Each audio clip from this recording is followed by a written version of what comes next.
Welcome to the Reality Check podcast. I'm Zachary Phillips. In today's episode, I'm joined by Shihan Cameron Quinn.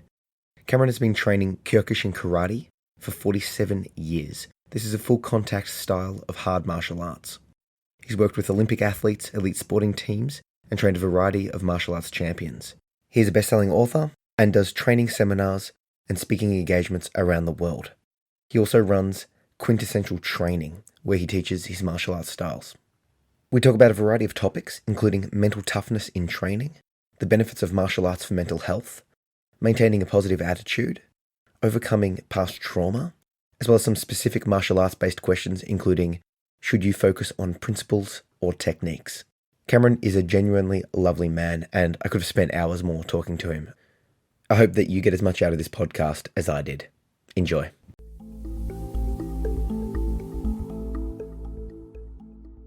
Okay, so I'm here with Cameron Quinn. We've just finished a training session down at John Donahue Jiu-Jitsu, and we've taken the opportunity to have a little bit of a chat about longevity in training, mental toughness, and that sort of thing. You're somewhat of a humble but bit of a legend in the martial arts whole field. Can you give us a little bit of a background into your lifestyle and what you've accomplished and where you've been to up to this point? Yeah, sure. I think we were just discussing before, I think I just happened to be in the right place at the right time. It's a timing thing. I started when I was a little lad and I just kept at it. And I think sometimes longevity is nothing more than putting one foot in front of the other and just, keep on keeping on. And so I've been involved in Kyokushin Karate for 47 years, I guess. 47 years. Nearly 50 years. Far out. And I've been training in Jiu-Jitsu with John Donahue, Coach John Donahue, since about 94 when he was still living in America. I don't even remember when he came back to Australia. I think it was probably around 98 or something like that. I'm not sure. Yeah. But anyway, my job took me to LA regularly. So I'd go and stay with John and train with him for a few days at a time. He introduced me to some fantastic coaches and really got me hooked on the grappling side of things. So I think, at the end of the day, martial arts serves a lot of different purposes for different people, but one of the most important things to take out of it is that consistency, that fighting spirit, that courage to just keep on. And that carries through life, really. You find sometimes we used to train so hard that I think it would be surprising to people if they realised how hard we used to train. It was nothing for us on a tough night, fair enough, but we'd do 1,000 burpees. Like legit 1,000? Yeah. Not like, we did 1,000, but actually 1,000. We'd do 1,000 burpees. Wow. And we'd do 4,000 techniques. We did a kickathon once. I remember once one of the girls in the group was raising funds for cancer. So we had a kickathon. Yep. And we invited anyone could come. We had people from all different styles of karate and taekwondo and so on. Anyway, the kickathon started. It was outdoors. And by about, I think, 3,000 or 4,000 kicks, everyone had stopped except for our guys. Is this like everyone's constantly kicking at once, Yeah. or is it like one after the other? No, everyone's kicking and someone's taking a count. 1, 2, 3, and you're kicking. And you kick, and we do 200 front kicks, and we do 200 roundhouse kicks, and then 200 side kicks, and then 200 knee, and then like this. Yep. And we're up to around, I think, 4,000 or 5,000 kicks, and everyone who didn't train with us regularly had gone. And the whole idea was the one who was the last man standing would get a beautiful punching bag, which we bought as a prize. When we got to 7,000 kicks, not one person had stopped. So I've kicked my way over to my buddy Pete, who I still train with today. We went to the same high school. We fought against each other in the Australian titles twice back in the 80s, and we still train together today. Pete Collis, his name is. But anyway, I said to him, this isn't going to work. No one's going to stop. So we made a new rule. If your kicks drop below waist height, you're out. No one's kicks drop below waist height. some guys were still doing head kicks. So we made a new rule. We'll all stop at 10,000 kicks. So we stopped at 10,000 kicks. I don't know, it maybe took a few hours. And we ended up giving the prize to the one who raised the most money. But I just thought it was really interesting because for us, there was no way that anyone... We'd still be there today if we had to, because we trained with the attitude that you don't have to give up. There's no reason to stop. The limitations we place upon ourselves are genuinely false. They're genuinely unreal. So I'm with you. However, I know that some people listening will be like, however, I can't kick 10 times without stopping. How do you get yourself to the limit of just being able to keep training? All right, well, let's take it away from the martial arts, because kicking is specifically martial arts. We can talk about anything. You can talk about running, you can talk about riding a bike. But let's just say you want to talk about something like meditation, because yesterday I caught up with a good buddy of mine. We spent about 2.5 hours talking, and she's very interested in the meditation side of things. So we just talked about that. And ideally, if you meditate, you want to be looking at about an hour in the morning, an hour at night. Of course, some people do more. One of my buddies does much more than that, and a lot of people I know do a lot more than that. But the reality is we have to balance our spiritual life with our external life. Of course. So when you've got a family and when you've got duties, you can't spend all day meditating. So you think, all right, well, let me just aim for an hour in the morning, an hour at night. But the problem with that is when you start off, an hour is an awful long time. Yeah. So it's overwhelming. People think, I'm never going to get to an hour. So they stop. They don't even start, really. They stop before they even start. Yeah. Yeah. So my approach to it is, it doesn't matter what you're doing. Let your attitude be based on the length of a single breath. So the most important thing... A moment-by-moment focus. Yeah. You don't want to project too far into the future and think, I'm going to sit here for an hour. Because you'll do it the first time if you've got a strong will. But the second time you'll be resistant to it. You won't want to sit down. So you just say to yourself, all right, well, the most important thing in meditation is an erect spine. Good posture, comfortable posture, so that you're not restless. You sit in a certain way that allows your body to be restful with an erect spine. And then once you do that, you get your gaze right, you close your eyes if you want, and then all you do is you just say, I'm just going to sit here for the length of a single breath.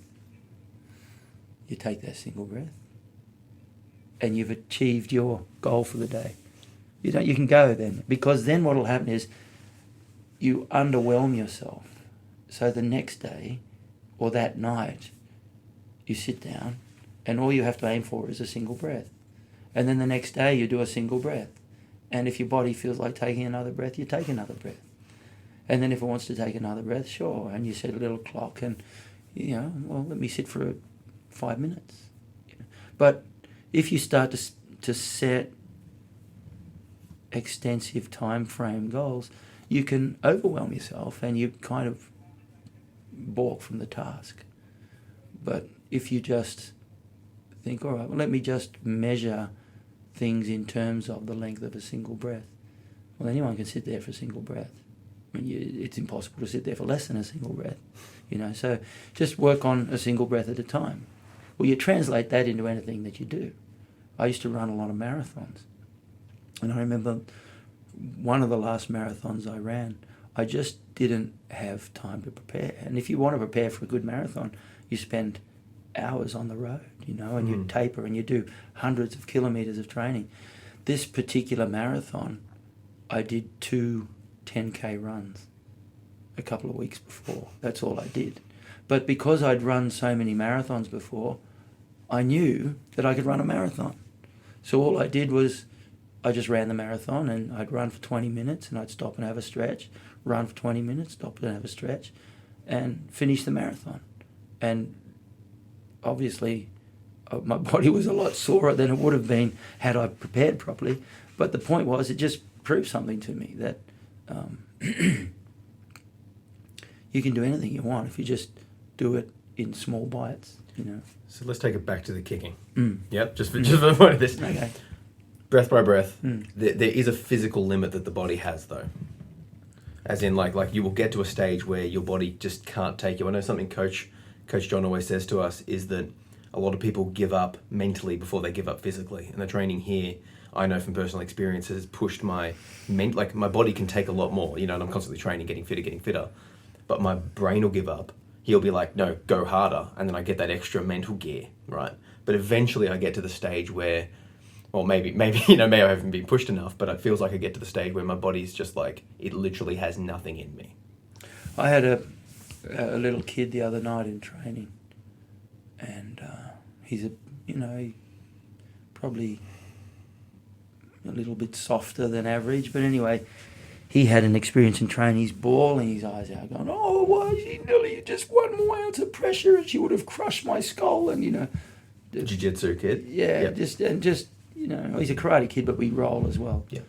And I said, "Come on, get up." "Oh, I can't get up." I said, "Just get up and sit up straight." I can't move. My head is just, I'm afraid if I sit up, I might go unconscious and die.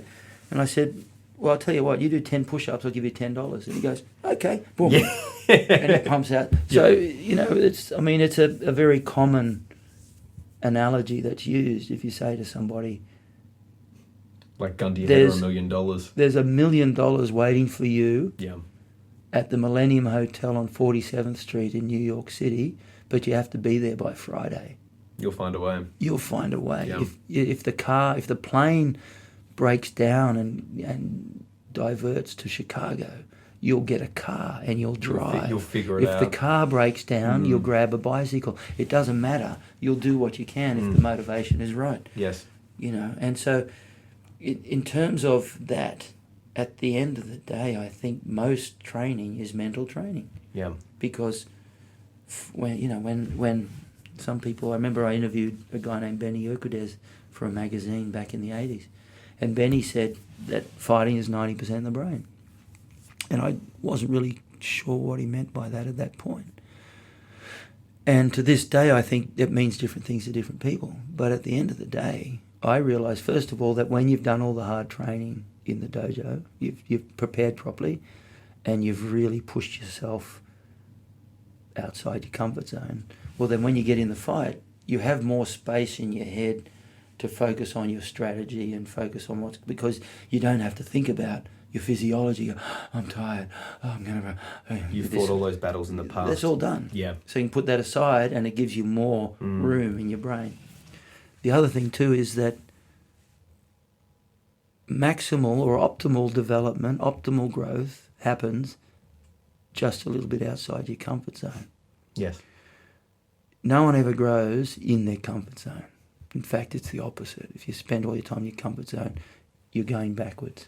I'm a massive advocate of that. At the end of last year, I wanted to push myself, and I was lucky enough there was a charity event to do a 24-hour grapple-a-thon.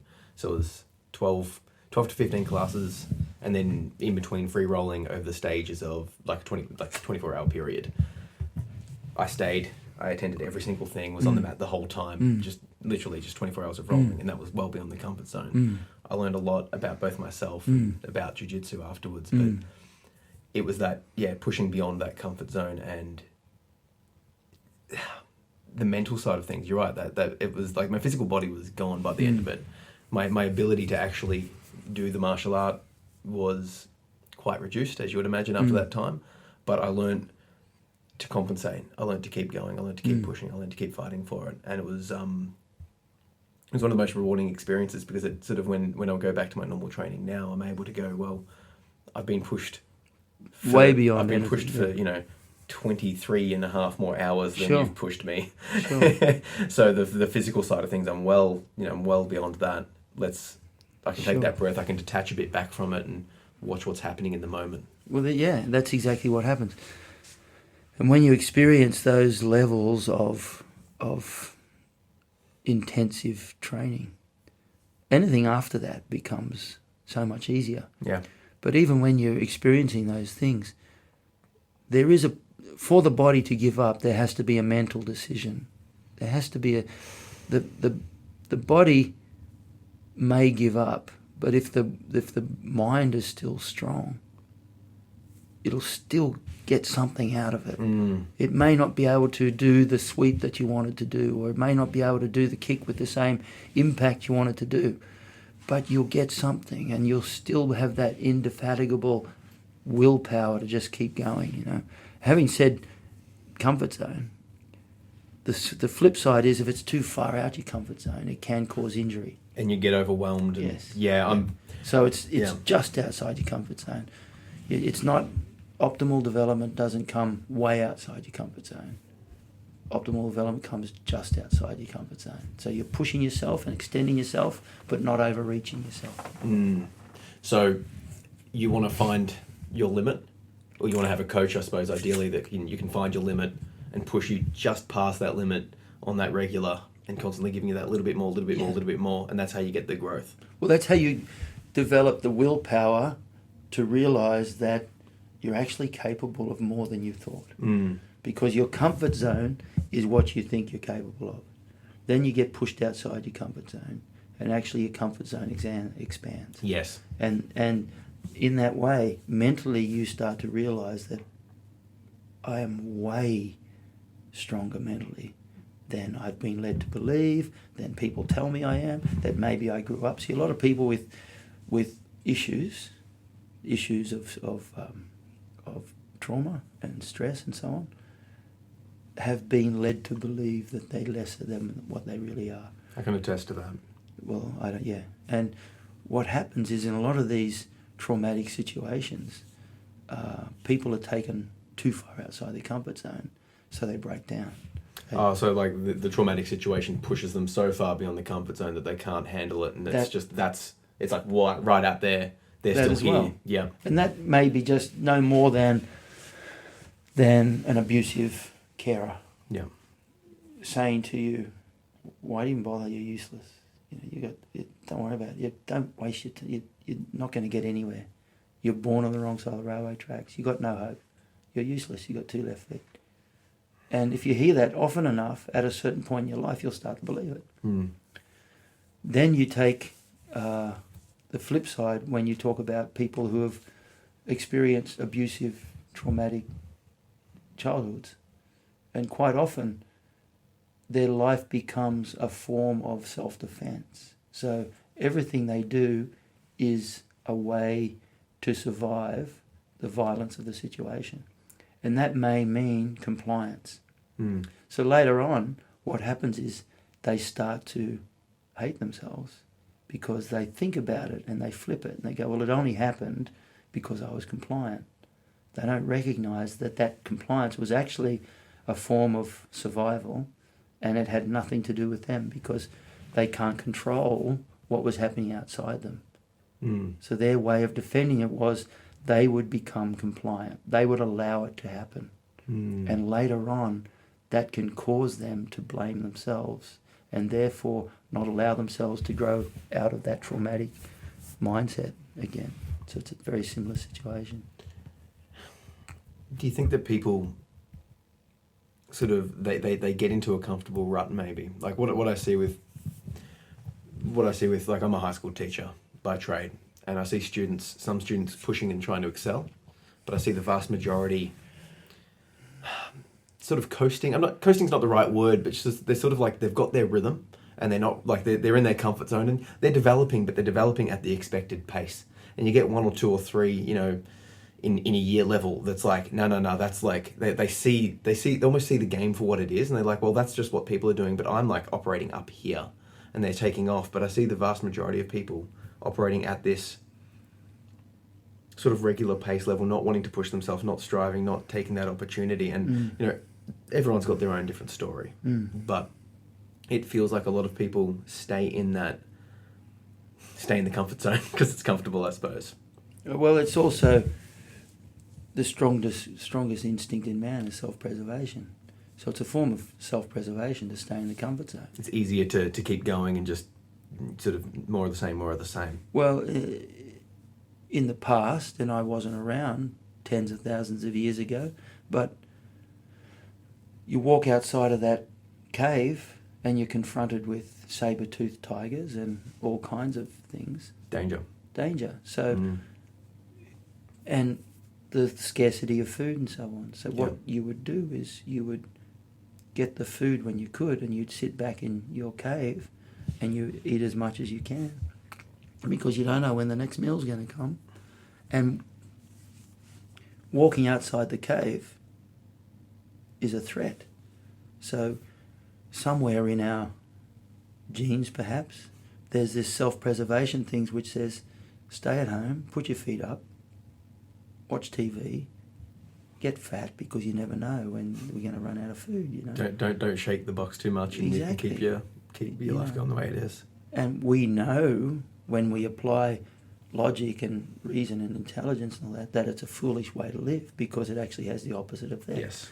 But there is a part of our brain which says, just pull back and stay in your comfort zone. Because I got to admit, I've been like that a big chunk of my life. I'm not sure what the exact flipping point was, but I realised that I was working full time, and I was struggling to maintain that full time one place. I just, for whatever reason, I couldn't handle the stress of the situation. And it was self-induced stress and all that sort of stuff. I could probably handle it a lot better now, but I realised I was in a rut.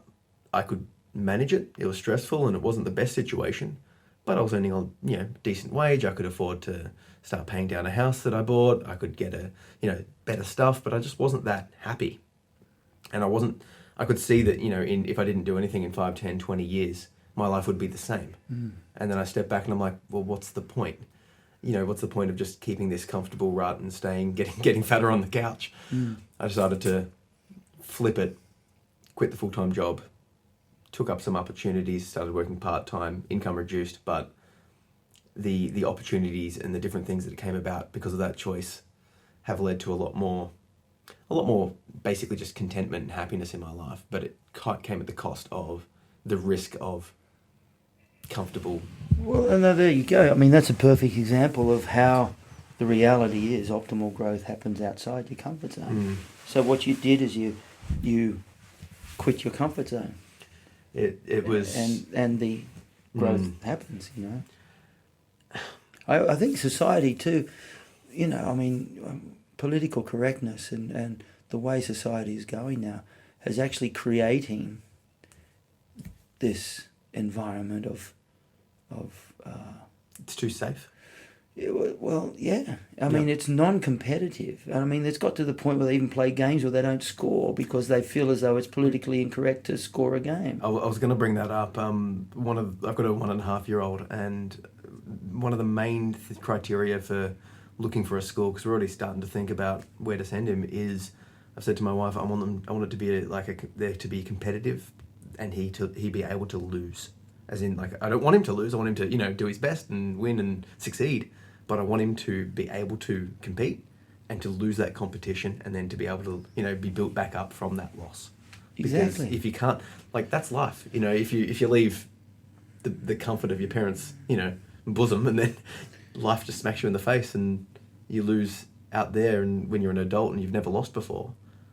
There's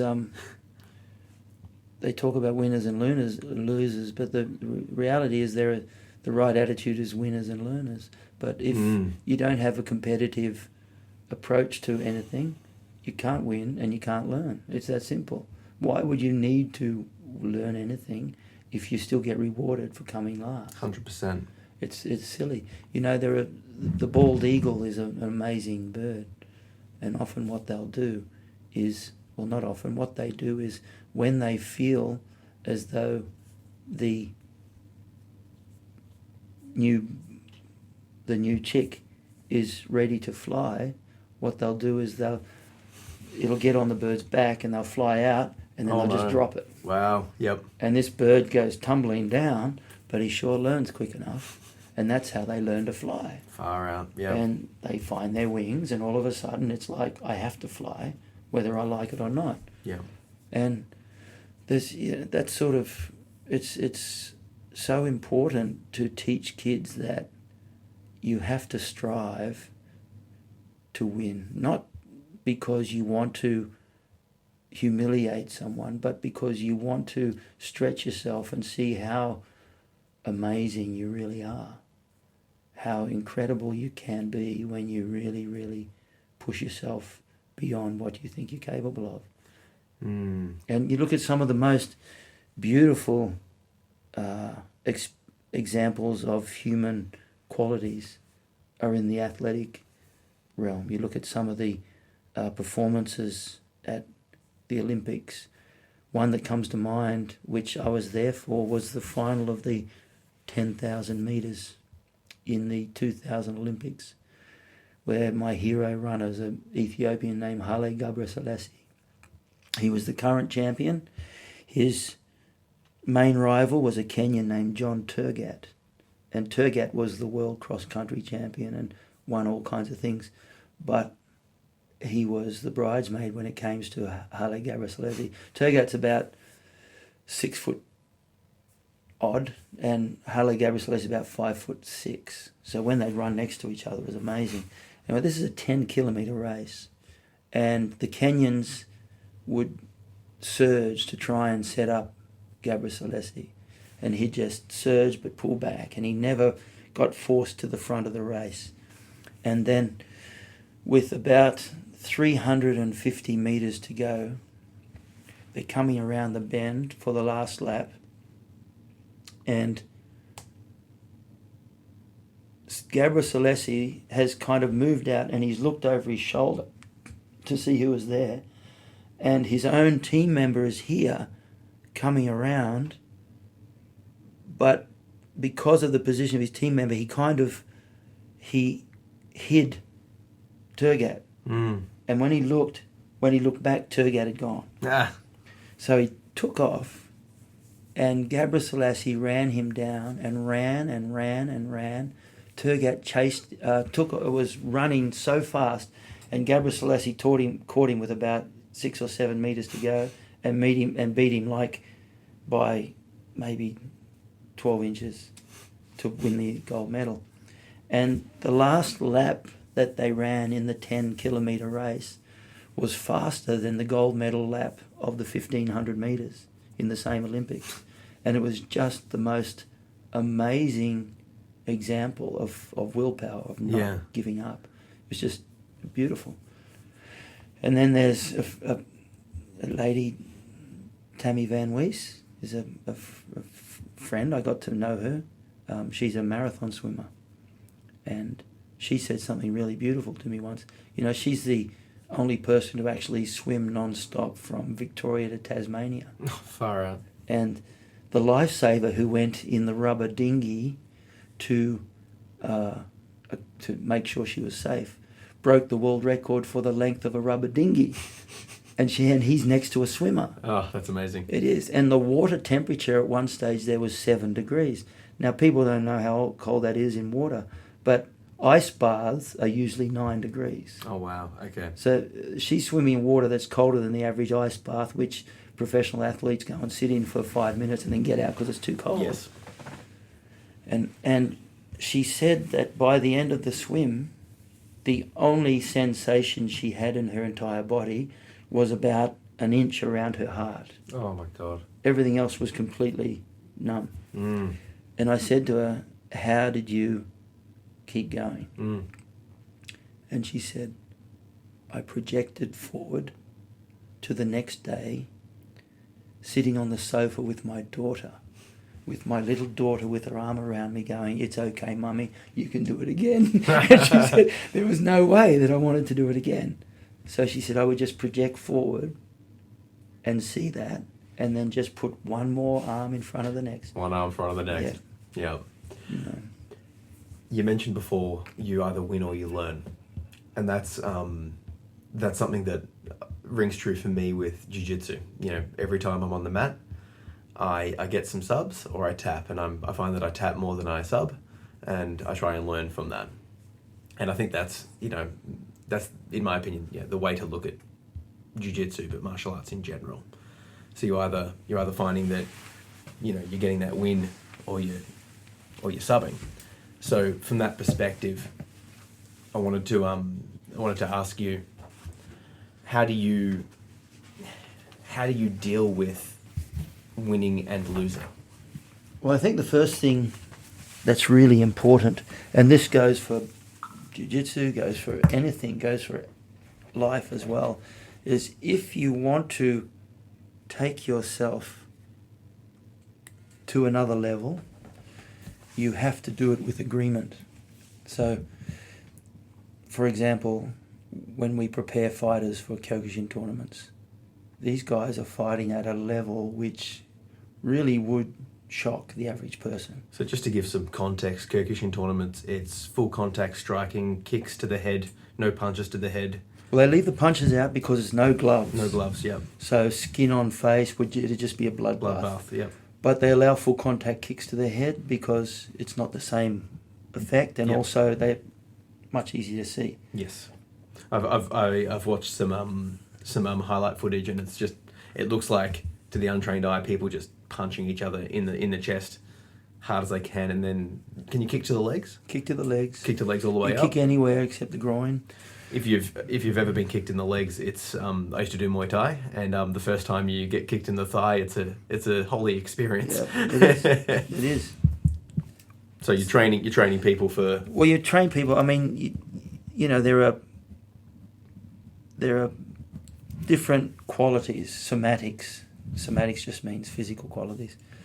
You got speed, strength, cardiovascular endurance, flexibility, and in karate, we add another one, and that one I call impact resistance. Because you can imagine the average person who isn't used to impact going and playing an NRL game. Just getting flattened. Well, the first tackle, they'd be in hospital. Literally, they'd be in hospital. It wouldn't be like they get winded and go off. The impact would put them in hospital. Mm.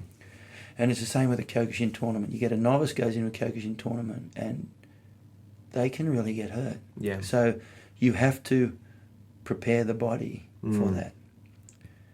And if you have someone who's in the dojo whose objective is to get fit and lose a bit of weight and get flexible, and they are partnered up with someone whose objective is to win the world full contact knockout karate championship, it can be a problem. Yes. So it has to be what we call agreement. So yes, even when you can roll absolutely to the death. Yes. If you have agreement. Yes. And this is the same in life, in that most traumatic experiences have occurred without agreement. Someone doesn't understand the relationship. Yes, I see what you're saying. And the problem with coming back to normalizing the brain after a traumatic experience, and this can be PTSD from returned military, from first responders, from police, from ambulance. It can be people who have been psychologically, physically, or sexually abused. What happens is certain parts of the brain switch off. And research has shown that after they have that experience, the parts of the brain which would normally function during a recollection of that experience aren't functioning.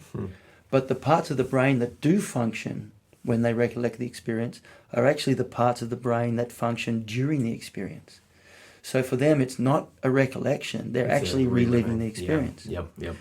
So one of the things that needs to happen for people to normalize their life is to return the brain function to a normal functioning brain.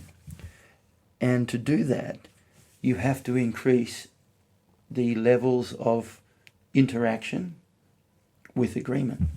So, for example, if someone has been traumatized by,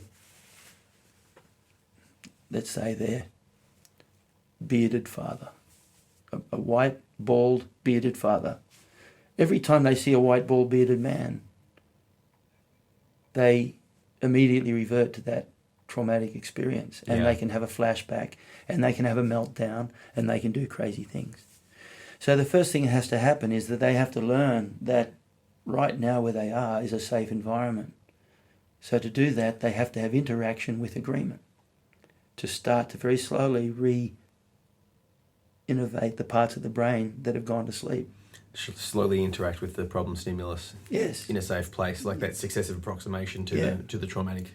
Yeah. Yeah. Well, sometimes it doesn't even get to that. So all it takes is being able to sit down and talk to someone normally. They can't even do that because sitting down and talking sets off triggers. Yeah. And so quite often one of the therapeutic modalities for treating these people is, well, tell me about your experience. Well, they can't. They can't tell them about it without having a flashback and actually experiencing it. So I want to ask, because you've clearly got a strong knowledge basis from this, in this sort of idea of helping people through trauma and that sort of stuff. And I imagine, given the years of teaching and training people, you will have seen people from all walks of life. So it will be direct experience walking people through this process and getting them back on their feet and that sort of stuff through martial arts, through training, through coaching, that sort of stuff. Can you elaborate a little bit on that knowledge basis that you're drawing from here? Yeah, sure. Well, it's I've taken a great interest in it. Yeah. Mainly through certain experiences I've had in my life. I've been very blessed not to have had pretty well any traumatic experience during my childhood. I grew up in a very solid, loving family. And that, by the way, is probably the number one thing. The primary carer, the person whose role in life is to care for you, is so important. That prime attachment giver. Yes. Yeah. They've even shown, when they look at mice or rats, and they look at rats, rhesus monkeys and chimps and so on, because of their genetic proximity to humans. Certain rats will get pampered in the first few hours of their life. They're like pampered, literally just overwhelmed with grooming and licking and caring. By the mother rat. By the mother rat. Yep. Other rats, for some reason or other, won't have that, but they'll still have the same food and physical. Everything else. Yes. Yeah. The ones that were pampered for the first few hours will interact and assimilate into the norm of their community really, really well. Just from that first, the only point of The difference first is few first hours. Yeah. Whereas the rat who didn't get that same level of attention will function normally and grow physically the same way, but has trouble interacting and communicating with other rats in the hierarchy of the system. Because they weren't modelled it as a attachment thing. Because their connection to their primary caregiver was interrupted some way. Now, a lot of the times with traumatized children, it's pretty well, I don't know, I haven't done the research, but probably you find 90% of the time it's got a lot to do with some interruption in their connection to their primary giver. I remember reading one paper where they did research on children who grew up in violent black neighborhoods in America. And these kids would witness the violent crimes, see the drive-by shootings, be surrounded by the violence and the drugs and everything. But they had their hearth and they had their primary caregiver, and their connection to their caregiver was rock solid. And they could go home and they were nurtured and loved. And they weren't traumatized by it. So like a non-ideal environment, but with a primary caregiver, like a good primary caregiver environment, leads the kid to being traumatic, emotionally stable. Yes. Whereas they can be right next to a kid experiencing everything 100% the same, but when that kid goes home, their parents are high on ice, so they disconnect. Yes. So there's dissociation. Yeah. Those kids are the ones that grow up traumatized. Yeah, no, I understand. Even if they might not face physical or sexual or anything like that, it's the connection there. Yes. Yeah. So what I'm really interested in is how martial arts can be used as a modality for helping people with trauma. What have you discovered with that? I've got some ideas, but I definitely... Well, I must say that I've looked at it from my own Kyokushin primarily. Yeah. Kyokushin has a couple of things which are really unique to it. And one of them is the volume of basic techniques that we do. We'll stand there and it's nothing to do 3,000 techniques. Okay, so so you just for the point of the listener, you're doing like hand movements like punching, blocking. Yeah. We've got that sort of 30 stuff. basic techniques, and that includes a certain number of punches, a certain number of blocks, a certain number of kicks. So the point, the martial perspective point of that would be to just muscle memory and Yes. get like you doing this technique perfectly every time, just constant movement, constant That's movement, it. constant movement. And also the effect on the cardiovascular. You get really fit doing it. Of course. And you might start off doing those 30 techniques. You might just do 10 techniques 10 times each. Yes. Well, that's 100. But in a really solid class, for example, when I was training in Japan under Masayama, it would be nothing to do 100 each of the 30 techniques. So 3,000. 3,000. Yep. And then that would be followed by more repetition.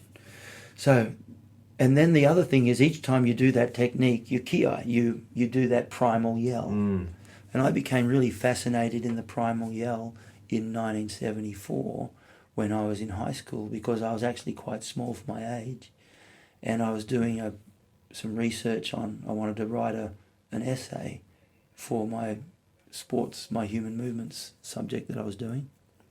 And I was doing some research into the effects of primal screaming, yelling, and loud screaming and yelling, on the effects it had on the stimulation of bone tip growth in developing youth. Yes. And I thought, man, this is for me, because I just wanted to get If bigger. you can get bigger, yeah. So I was literally training 7 days a week. I got a bit of a reputation because I would hitchhike from one end of the Gold Coast to the other, and people would pick me up. And 7 days a week, my parents got sick of it, but literally 7 days a week for 2 to 3 hours a day, because I was so young and I had all this energy to burn, I was able to do it.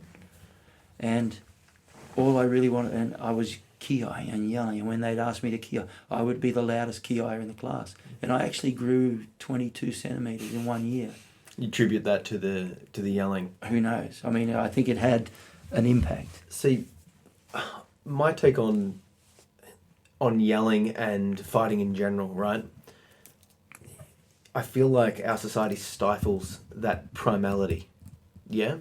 When, other than in, a martial arts gym, is it viable and socially accepted and a comfortable place for a male, and I say male because, males are typically hierarchically the warriors of the society, but either gender, when is it acceptable, and when can you fight someone? When can you yell loudly? Do you know what I mean?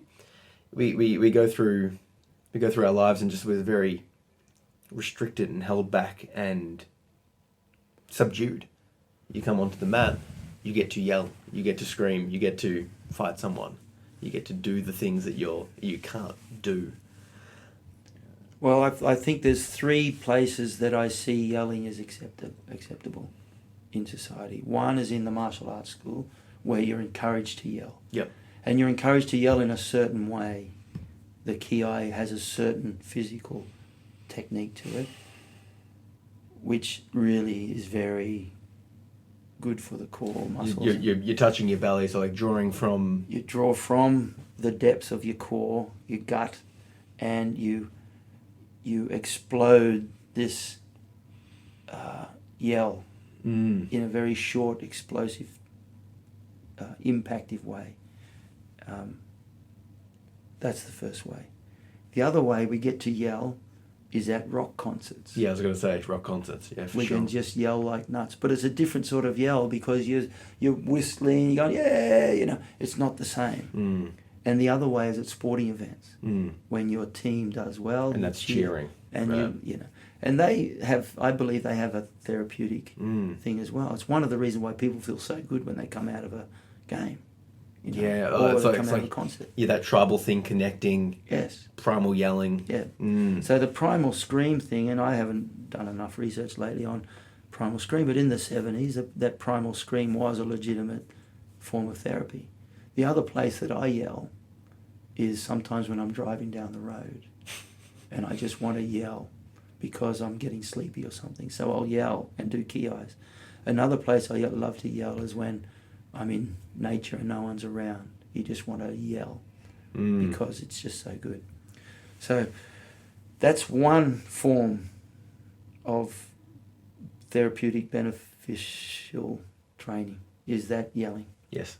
Another form is the bilateral motion.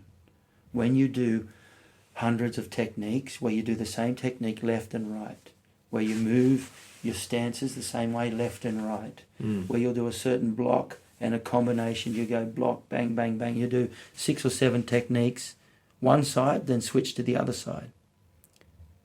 That has an effect on the left and right hemisphere of the brain. Yes. And there was a stage where everyone talked about left hemisphere, right hemisphere is the creative, left hemisphere is the logic, all this sort of thing.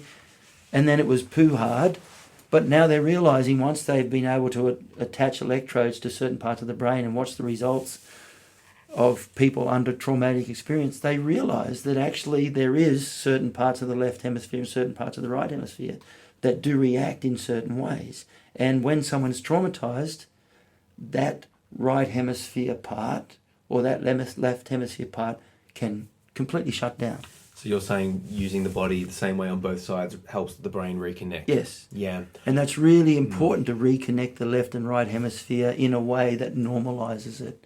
Because if it's affected by trauma, it's affected by trauma. So you're saying that the act of moving the body is a way to rewire the brain, like that sort of creating the plasticity? Yes. Yeah, okay. And moving the body bilaterally is really, really valuable. So not just moving the body, but specifically I'm doing an exercise on this side, I'm doing an exercise on the other side. Sure. And doing it in a way that forces the brain to think. So you can run, you can swim, you can walk, they're all bilateral motions. Yes. But you could almost go to sleep doing it. You're learning a new skill at the same time, and that's like right. Challenging. So it's not just engaging the motor cortex of the brain. You're engaging the grey matter, the other parts of the brain, and getting it all involved. Yes, you have to. You can't just move. You have to use your brain to do the moves correctly. Yeah, I understand. So that bilateral motion is incredibly valuable. Another area I think martial arts really serves a lot is putting someone in what I would call a violent situation. Yes. But in a safe, trustworthy, violent situation. Agreement. You have agreement. Yes. So that is really important because people who have been traumatized lose the ability to connect with other people in a safe environment. They think, even in a safe environment, a certain thing will happen and that'll trigger them to react as if the violence is happening again. So they have to relearn. And one of the ways to do that is in this safe environment, which nevertheless is replicating certain levels of violence. Yes. And then by having faith in what's going on, learning to even touch someone and be touched by someone. And that's one of the benefits which is more attuned to grappling, BJJ, than it is to karate. Karate is not. It's very physical, very close. And your techniques require you to be up close and intimate and touching. It's the closest form of fighting. You're right up close. It's aggressive hugging. Well, I use the term when I teach the kids in certain shapes that they have to take. I say you have to be close enough to kiss or bite. Yes. That's how close you have to be. Yes. And you tell them that and they have a giggle. But you're still letting them... That's right. Still giving them the knowledge. Yes. And so I think that's a really key part of it as well, is beyond the movement, beyond the benefits of movement, beyond the benefits of a good cardiovascular workout, beyond the benefits of bilateral motion that forces your brain to re-engage, and beyond the benefits of the primal screaming and the yelling and the ki-eyes, the having to finding yourself in an environment where you're working with someone in a very close, intimate way will help you to redevelop pathways of trust, which are gone. See, I see that a lot of people want to learn martial arts for self-defense following a traumatic experience that might have recently happened or happened in the past. And, that was partly one of the reasons why I trained initially. But the self-defense benefits and like the actual fighting benefits, unless you're going to compete, right? That's a separate story. But I've never had to use my skills that I've learned. I've been training now for probably like 12, 13 years. I'm not 100% sure. A bunch of different martial arts, but in terms of the actual skills that I've learned, I've never had to use them in an actual physical violent confrontation with someone outside of the gym. All of the fights have happened in the gym with my friends, right? So from a self-defense perspective, the skill set hasn't been useful, but it really has, because it's taught me that confidence, that connection, that community, the physicality, the mental state change. You know, the self-defense aspect, or that confidence that I felt initially, like I can handle myself, or I can better handle myself. That was like the sort of the calling card, but there's so much benefits beyond that. Well, let me suggest an idea that there's a difference between self-defense and self-protection. Self-defense, and this a buddy of mine, Nick Hughes, has written a fantastic book called How to Be Your Own Bodyguard, and you can get it on Amazon.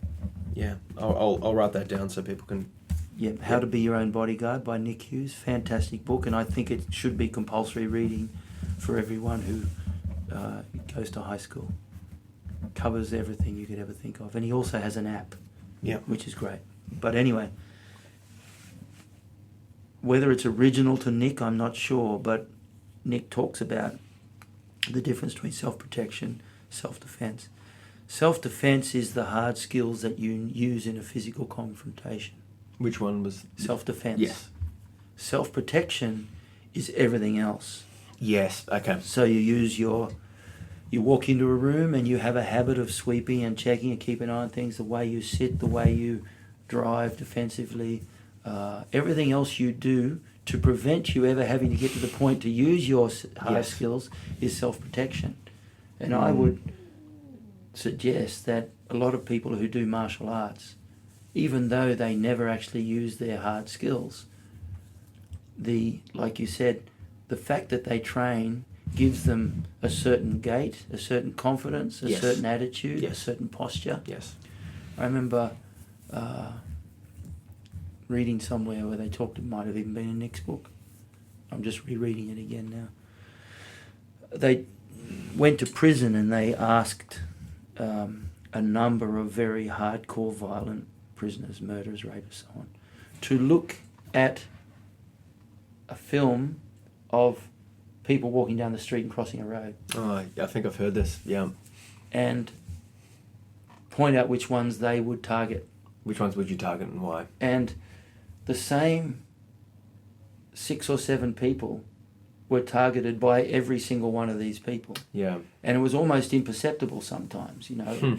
But it came down to a certain gait, a certain posture, a certain way they moved, a certain nervousness in their eyes, a certain lack of confidence. Yes. Well, all those things go with good martial arts. Yes. I must say that certain martial arts give you better posture than others. Karate will give you very good posture. Sure. Yeah. Yep. Karate gives you great posture. Kendo gives you beautiful posture. Kendo's the Japanese sword. Yeah. Judo, BJJ, all these sort of things give you bad posture. Yeah, we're hunched over like that sort of gorilla sort That's of. That's right. Yeah. And also your injuries will shape you that way. Yes, it's very a bendy. Yeah. But if you tell yourself that I need to reshape my posture, it's not hard to overcome. So, in terms of avoiding confrontation, probably one of the best things people can do is martial arts, because it gives them the confidence to carry themselves in a different way, and therefore take them out of that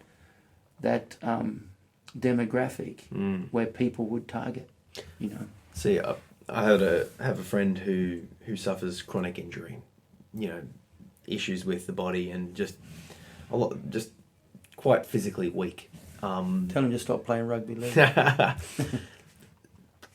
lot of injuries to the fact that, you know, training any sort of martial art is basically out of the question. So I was trying to help her with instill the mindset, and what I said to her was basically that exact same study: project confidence, even if you don't feel it, just look that confidence. And she was on a bus going between a couple of, you know, dodgy areas, and some people came on and started harassing her, and she just sort of shaped up, looked at the person, and just projected that confidence inside. She's freaking out a bit, but to them, you know, she was obviously able to put that on a little bit and just project that confidence to them. They backed off, and that was enough. Like, she came back, she's like, "Oh my God, it worked." You know, like, you know, just not like aggressively like talking smack to them, just sitting up, posture back. I got this. Yeah, I got this. I'm not going to take any crap from you. Yeah, and like, if you really want to push it, I think it's going to be a much harder journey than you're expecting. That's exactly it. And like luckily nothing happened, because, you know, she's physically not able to. But the lessons of just sitting upright, projecting confidence really did help. It's so important. And you don't want to get to the point where you use anything for self-defense. You want to use everything for self-protection. I fully agree with that. Whenever I've trained or talked to anyone about any form of martial arts or self-defense, I'm like, if you're getting to a fight, if you're punching on with someone, there's 5 steps, 10 steps prior that have... You've got to ask yourself, which pawn move did I make wrong that has got me checkmate right now? Yeah. Exactly. I talk to people like, if you're a guy, what's the most dangerous place for you to be? And it's around other guys that are drinking. So like for physical violent confrontations, like after midnight. So like if you want to, like, you know, obviously I'm not saying not to go out and not to drink and not to have that thing, but be aware that that's the time, you know, time, place, environment, activity that heightens your risk. So if you're doing if you're, you know, aware enough to put yourself in that situation, you choose to put yourself in that situation, just be aware that there is a heightened risk in that situation. You don't take those steps to prevent. And if something does happen, you know, someone says something, you don't need to arc up. Just project that confidence. If he insults you, swallow your ego. It's okay. It's just words. It's not worth the risk. I'll be talking to students at high school and they'll be like, "Oh, you do martial arts, you know, blah, blah, blah. Have you ever been in a fight?" And my response is, "No, I'll run away." Like, "What do you mean, sir? What do you mean?" You know, because they look at me and see me and that sort of stuff. And I'm like, I don't know if they've got a weapon. I don't know if they've got friends. I don't know if they're trained. You know, there's a lot of unknowns. I'll use my, you know, if I have to fight, I'll use it to defend myself if I have to, if I'm pushed. But until then, I'm off. And that's part of that self-protection thing in my mind. And you can also say, have you been in a fight? Yeah, hundreds. What happened? Well, nothing. What do you mean? Well, the fight ends before it starts, because the way you project yourself, the way you carry yourself, your posture, your mindset, your attitude, stops the fight before anything. See, bullies don't pick on someone because they think they're going to get beat up. They pick on someone because, first of all, they lack self-esteem. So they want to do something to... The bully does. Yes. Yep. They want to do something to prove to themselves that they have some worthy quality. And take it from someone else. Yeah. So they pick on people that they think are easy to beat. And they'll project a certain aggressive stimulus to see how that person They're waiting responds. for the bite in some capacity. Yeah. And depending on how that person responds, they'll project another aggressive stimulus until the confrontation happens, they overwhelm. They want the confrontation to happen and they'll push for it. Yeah. But when someone is confident, has self-confidence, and has trained, they put out the bully puts out the aggressive stimulus, and they don't get the fear response that they're expecting. They either get a more aggressive stimulus or they get a very neutral, fearless stimulus. Yeah, and the whole thing breaks down, and they're back off again.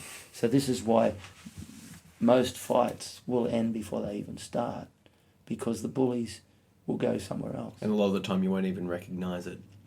You won't even recognise from the confident side of things. You might not even know that there was even ever an option. Yeah. Yeah. And this is one of the problems with modern society and political correctness. You're a school teacher, so I'm sure you've experienced it, where no zero tolerance for bullying in schools. When I was a kid, I went to boarding school.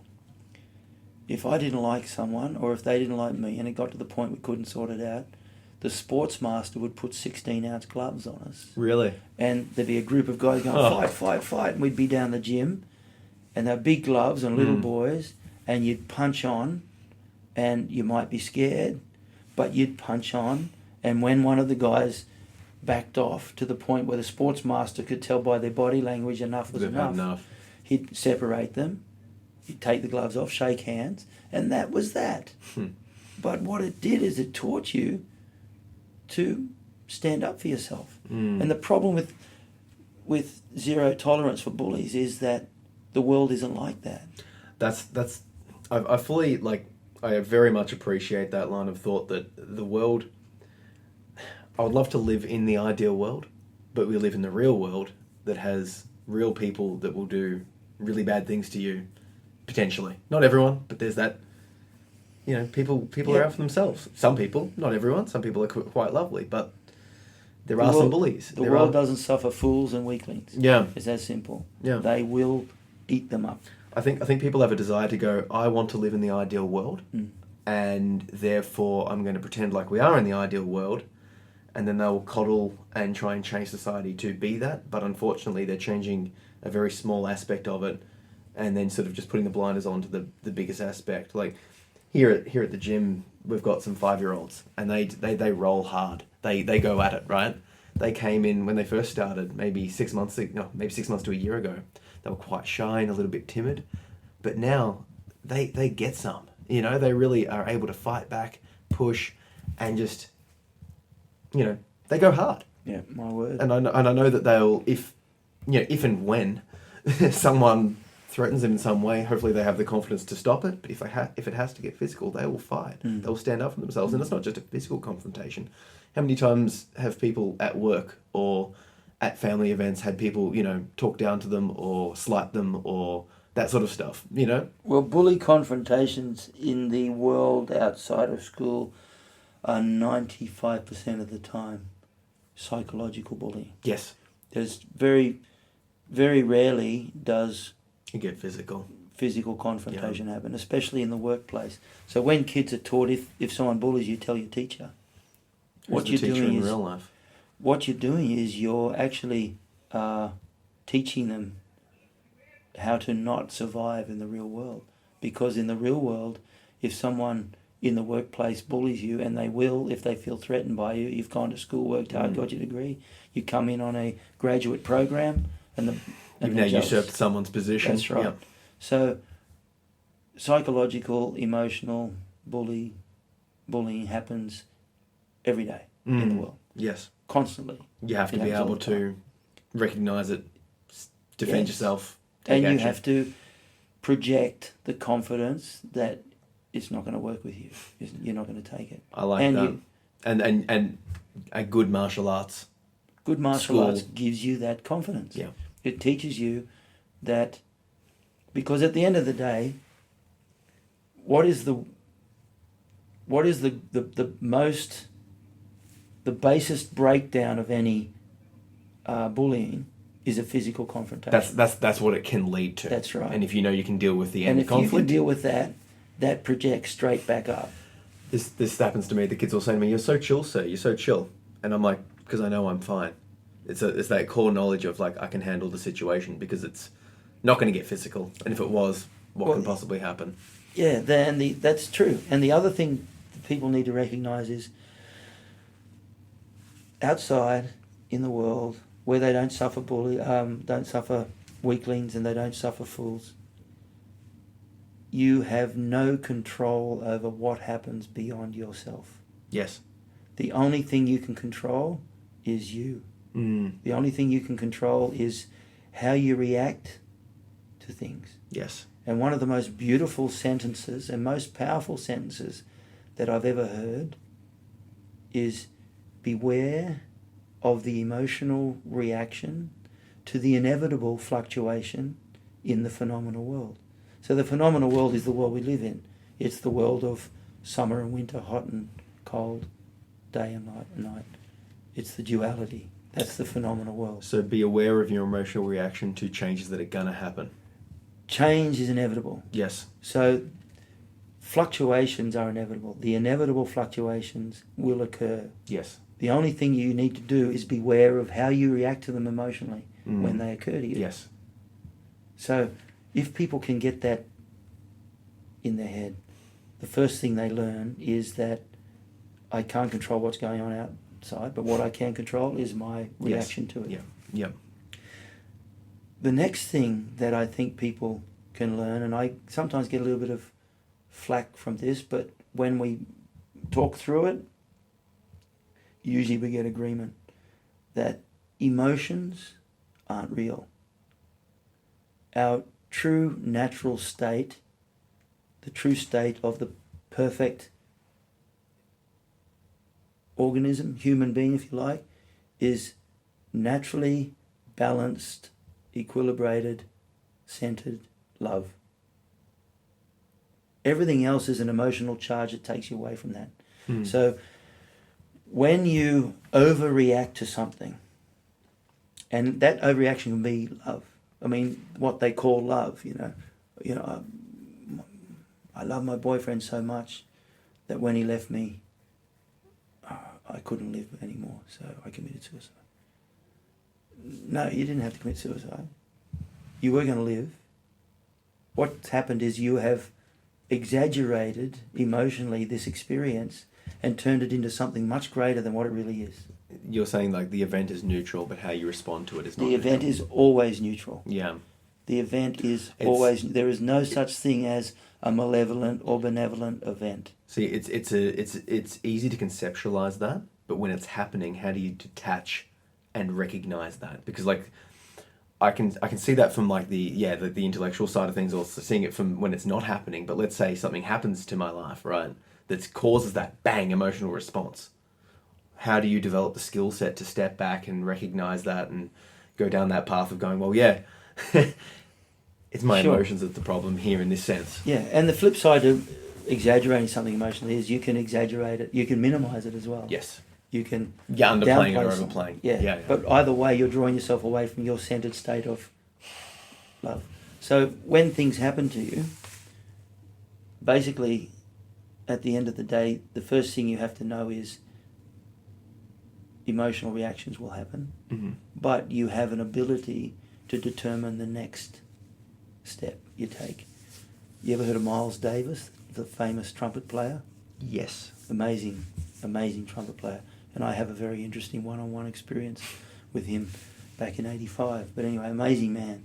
And he once said that what determines a wrong note is the note you choose to play after it. And that is profound, because things happen to everybody. And until we train ourselves to get to the point where we neutralize our emotional reaction, doesn't mean you neutralize your sense of sympathy or empathy or love. In fact, it heightens that, and it allows you then to, for example, learn to forgive people.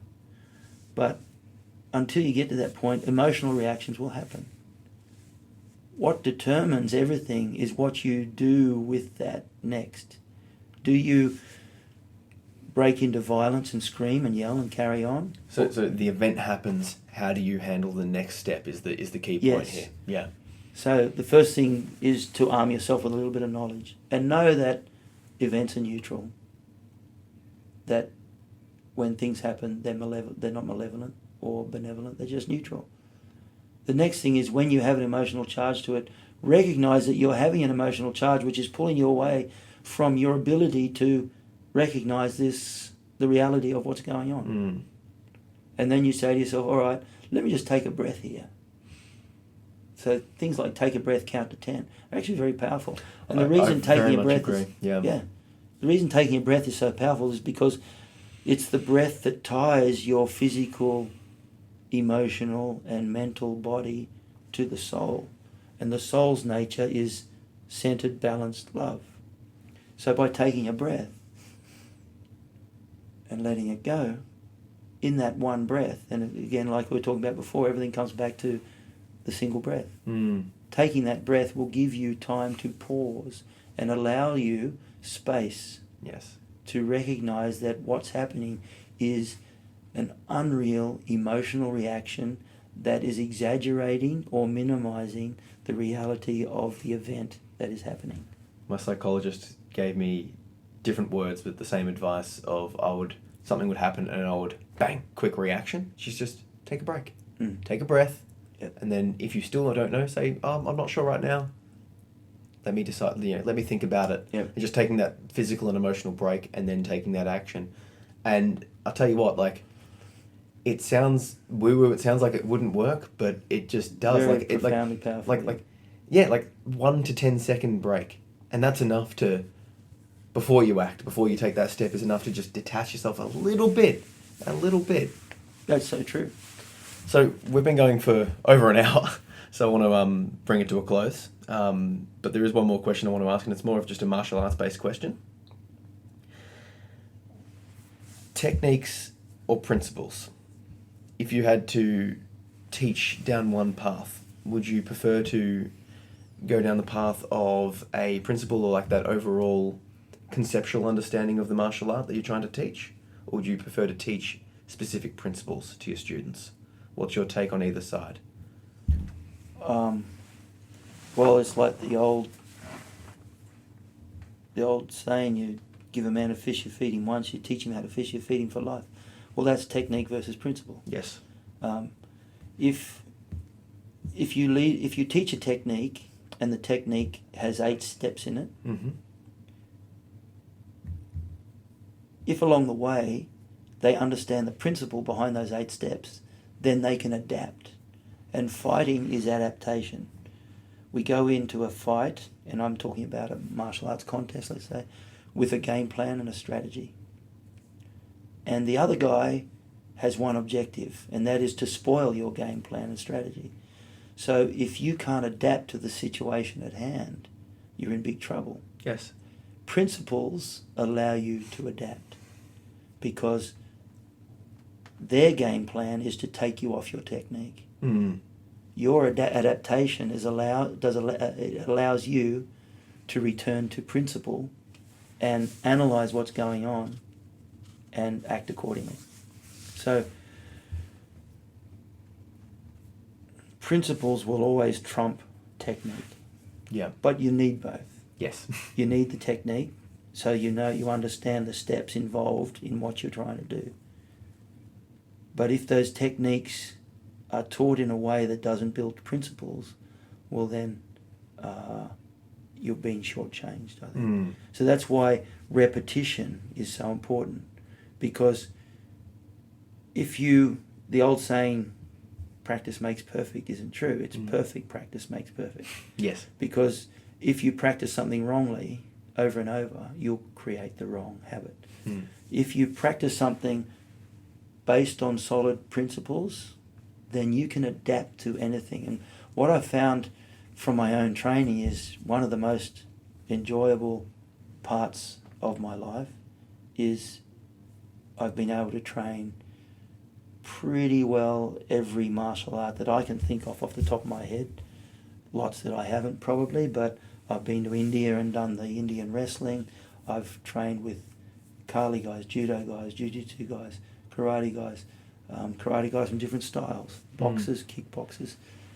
And what happens is if you have solid principles, it will drift over into their technique, because a punch and a kick based on solid principles will have universal application across different The body muscles. is the body, no matter the There's context. only so many ways you can punch Yes. and kick. Yep. There's only so many right ways you can choke someone. So if you have the principle right, you can Yes. apply that to technique. So I suppose just the final follow-up question from a teacher's perspective, how do you go about instilling principles into the student? Okay, so like, I agree, technique is vital, obviously, but as you were saying, principles are where it's at. That's the thing you want to get across. When someone comes to a class, right? So tonight we, in the fundamentals class, we learned a hip bump up, and then when they counter that, you go for a guillotine. Now that's the technique, right? And I've spoken to our coach, and he'll say, well, people come to a class expecting, the expectation of the lay person is, I want to learn the technique, right? Because that's, look what I can do this thing. So given that environment, how do you get the principle across to the student? Well, I think you have to instill in them an awareness of the principle. So, for example, if you're talking about a certain sweep, you have to boil it down to certain principles. One, you have to destroy their base. So if you take away their ability to post and take away their balance, then you can pretty well sweep anyone from anywhere. So you have to go, okay, well, when we're doing this particular sweep here, it's really important to do this technique this way. And the reason is, from a physics viewpoint, placing your hips there or placing them there are completely different. So the principle that you're looking for here is their post dead? Yeah. Have you taken away their post? Yes. Is their balance compromised? Yes. Have you taken away their balance? So you're saying to like use the key words, like the key principles in your explanation of. Yes. See, I notice Coach John doing that all the time. It's like, the hip bumps is taking them off that angle. You're taking away the post. Those sort of things. So it's, when I'm saying this for my own personal benefit, I teach the kids. Sure. So I want to work out a way to best instill that to them. And it sort of seems like what you're saying is, as you're going through the technique, explain why, principally, the technique is working.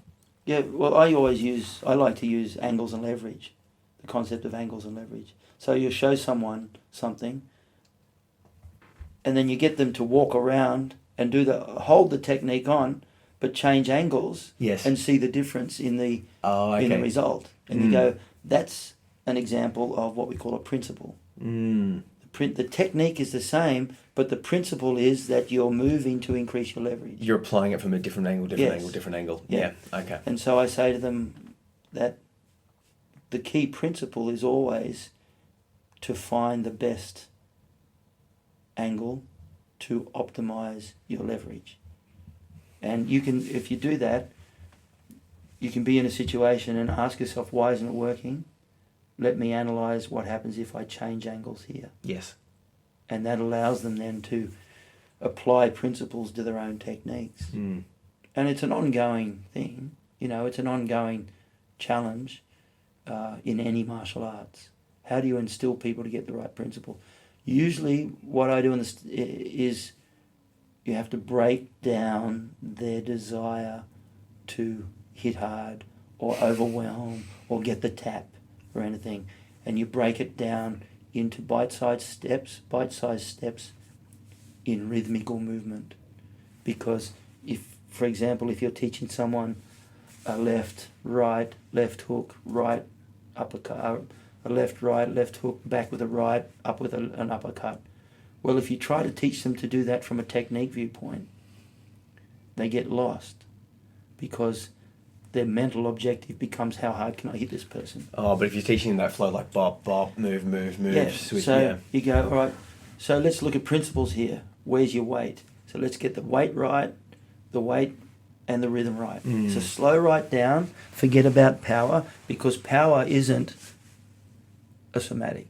Yeah. Power isn't a quality of the body other than when other qualities of the body are combined. So you try and hit hard, it's never going to happen. But you hit with balance, with rhythm, with accuracy, with timing, with speed. The power will automatically be there. Yeah, I see what you're saying. Like if I just go, it's not going to work. But if you go, okay, let's just start off, get the rhythm. We even put a metronome on in the dojo. Yeah. Bop, bop, bop, bop, bop. Don't try and hit. Remember, it's your body hitting. You can take a bullet from a 44 Magnum and you can throw it at someone as hard as you can, and provided you don't hit them in their eyes, they're fine. Yeah. But you put the same bullet in a gun and shoot it because of the bore of the rifle and the amount of gunpowder. So that is what does the damage. Yes. So it's the same. You someone with a big strong fist can hit you and don't even feel it because their technique's wrong. But you get someone who's a little lightweight who goes smack because their technique is so good, the impact will be so well leveraged that it'll have optimal results. So you slow them down, you get rhythm. You work on rhythm. Rhythm allows people to maintain balance. With the rhythm then comes the timing, and then you can slowly speed it up. Yeah. All right, I think we'll call it there. No I worries. really appreciate your time. We've gone well over schedule, but I feel like I could talk and listen to you for hours. You've got such a wealth of knowledge, and I really appreciate you taking the time. My pleasure, Zach, and good luck with the blog. And I look forward to seeing more of it. I'll let you know when this one's out. It's been good having you in the gym. I know that all of the guys have really appreciated it as well, having you on the mat and rolling with us. And I was taking a private, but I saw you teaching the MMA guys some Kyokushin kicking. I think it was like a snap drill. kick to the thigh, maybe. Asked a couple of them afterwards how they found it, and they're like, yeah, really good, really good. So it's been good. It'd be good to have you back down again when you come. Yep, I'll be back. No dramas. But anyway, Thank you thanks, so much. Zach. Appreciate that. Love it. Yeah, good on you.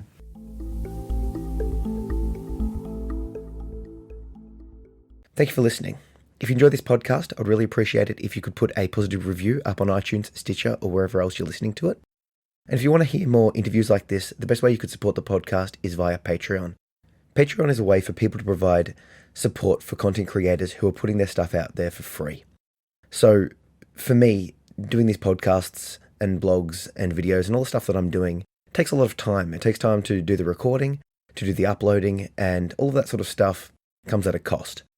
It basically means that I have to sacrifice that time from working and put it into what I'm doing here. And I'm glad to do it. But I'd love to be able to do it more than just on this casual basis. And the way that you can help me to do that is via contributions through Patreon. What you can do is contribute $1 per month to my Patreon.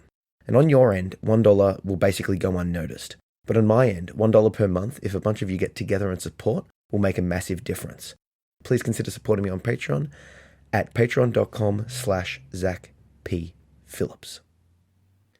And on this note, just a massive shout out to all the people that have already started contributing. I'm really, really appreciative. It blows my mind every time I get that notification that someone new has started supporting me. So once again, thank you.